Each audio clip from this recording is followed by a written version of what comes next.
Excise ഡിപ്പാർട്ട്മെൻറ്റിനോടും പ്രത്യേകം കടപ്പെട്ടിരിക്കുന്നു.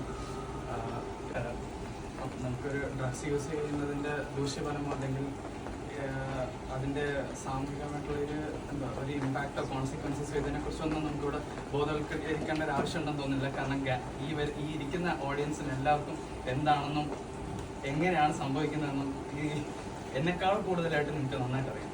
അപ്പം ഈ ഒരു യാത്ര കൊണ്ട് ഞാൻ ഉദ്ദേശിക്കുന്നത് മാത്രം ചെറുതായിട്ട് പറഞ്ഞുകൊണ്ടിരിക്കാം.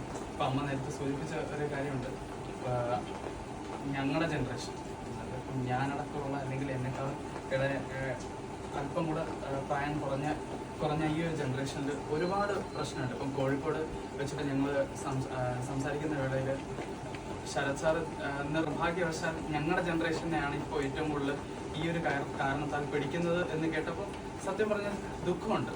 കാരണം പുള്ളിക്കാരൻ്റെ ആദ്യ സ്റ്റേറ്റ്മെന്റ് എന്ന് പറയുന്നത് ഞങ്ങൾ കൂടുതൽ പിടിച്ചുകൊണ്ടിരുന്നത് 35 അല്ലെങ്കിൽ 40 വയസ്സ് എന്നുള്ള ഒരു കാറ്റഗറി ആയിരുന്നു. ഇപ്പോൾ ഇത് ഈ ഒരു പ്രായക്കാരാണ്.